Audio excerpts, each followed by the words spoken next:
एक हार ने तृणमूल कांग्रेस टीएमसी पार्टी को पूरी तरह से तोड़ दिया। पार्टी नेता अलग थलग पड़ चुके हैं। हाल इतना बुरा है कि नेता पार्टी छोड़ रहे हैं और अब तो यहां तक हद हो गई है कि ममता बनर्जी ने टीएमसी विधायकों की बैठक बुलाई, लेकिन 80 में से उस बैठक में सिर्फ 20 विधायक पहुंचे। लेकिन ऐसा क्यों? ममता बनर्जी से क्या कोई नाराजगी है या कोई एक बहुत बड़ी चुनौती टीएमसी के सामने आने वाली है? कैसे इन चुनौतियों का सामना ममता बनर्जी कर पाएंगी? सारी जानकारी देंगे। टीएमसी पार्टी का भविष्य क्या दिख रहा है वो भी बताएंगे। इस रिपोर्ट को लास्ट तक जरूर देखना और अपनी राय कमेंट में देना। नमस्कार, मैं हूं आपके साथ ममता तिवारी और आप देख रहे हैं न्यूज़ 18 का डिजिटल प्लेटफॉर्म।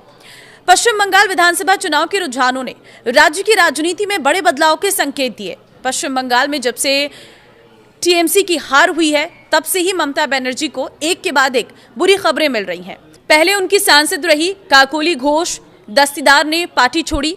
उसके बाद अभिषेक बनर्जी पर सोनारपुर में और कल्याण बनर्जी पर हुगली में हमला हुआ। अब टीएमसी विधायकों की बुलाई गई मीटिंग में से 80 में से सिर्फ 20 विधायक ही पहुंचे। यानी पार्टी को एकजुट रख पाना भी ममता बनर्जी के लिए बड़ी चुनौती साबित हो रहा है। टीएमसी विधायकों की मीटिंग ममता बनर्जी की अध्यक्षता में होने वाली थी, जिसमें नए चुनकर आए विधायकों को ही बुलाया गया था। जब करीब 3/4 विधायक पहुंचे ही नहीं तो इस मीटिंग को रद्द कर दिया गया। मतलब मीटिंग हुई नहीं, क्योंकि विधायक पहुंचे ही नहीं। 80 में से 20 पहुंचे, 3/4 पहुंचे ही नहीं, तो मीटिंग ही रद्द हो गई। टीएमसी विधायकों की मीटिंग ममता बनर्जी की अध्यक्षता में होने वाली थी, जिसमें नए चुनकर जो विधायक आए हैं उन्हें बुलाया गया था, लेकिन इस मीटिंग को रद्द करना पड़ा। अब इस पर तृणमूल कांग्रेस के प्रवक्ता कुणाल घोष ने विधायकों की अनुपस्थिति का कारण शनिवार को पार्टी के राष्ट्रीय महासचिव अभिषेक बनर्जी पर हुए हमले और उसके बाद रविवार को पार्टी सांसद कल्याण बनर्जी पर हुए कथित हमले के बाद बने हालात को बताया है। घोष ने पूर्व सीएम ममता बनर्जी के कालीघाट आवास के बाहर पत्रकारों से कहा, बैठक पहले से निर्धारित थी।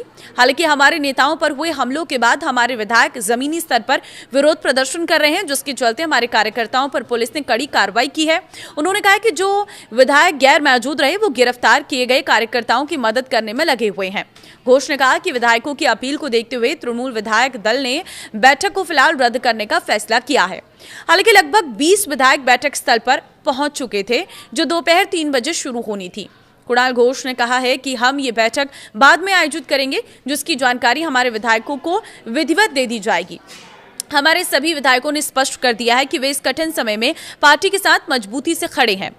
पार्टी सूत्रों ने बताया कि नेताओं की कम उपस्थिति के बावजूद बनर्जी ने बैठक में उपस्थित लोगों से अनौपचारिक बातचीत की। हालांकि घोष ने मुख्यमंत्री शुवेंदु अधिकारी के नेतृत्व वाली भाजपा सरकार के खिलाफ अगले 48 घंटे में विरोध प्रदर्शन तेज करने के लिए पार्टी द्वारा लिए गए 2 निर्णयों की जानकारी दी। तो देखिए, करीब 1.5 दशक से राज्य की सत्ता पर काबिज ममता बनर्जी के लिए ये सबसे बड़ी राजनीतिक चुनौती साबित हो सकती है। 2011 में वाम शासन को खत्म कर सत्ता में आई ममता बनर्जी ने खुद को एक मजबूत क्षेत्रीय नेता के तौर पर स्थापित किया था, लेकिन अब जो तस्वीर उभर रही है वो उनके राजनीतिक करियर के नए मोड़ की ओर इशारा कर रही है। बहुत सारे बदलाव है, क्योंकि अब बड़ा सवाल ये है कि क्या ममता बनर्जी का अगला कदम होगा। राजनीति में उनका अनुभव और संघर्ष उन्हें इतनी आसानी से हाशिए पर नहीं जाने देगा। संभव है कि वो विपक्ष की भूमिका को मजबूत करते हुए खुद को एक बड़े राष्ट्रीय चेहरे के रूप में पेश करे। पहले भी वो केंद्र सरकार की नीतियों के खिलाफ मुखर रही हैं और विपक्षी एकजुटता की कोशिशों में सक्रिय भूमिका निभाती हैं। दूसरी संभावना ये है कि वो पार्टी संगठन में बड़े बदलाव करे। हार के बाद अक्सर दल अपने ढांचे की समीक्षा करते हैं। नए चेहरों को मौका देना, नेतृत्व में फेरबदल और जमीनी स्तर पर फिर से पकड़ मजबूत करना। टीएमसी भी इसी दिशा में कदम उठा सकती है। आपको क्या लगता है? आप मुझे अपनी राय जरूर दें और इस वीडियो को शेयर कर दें। नमस्कार।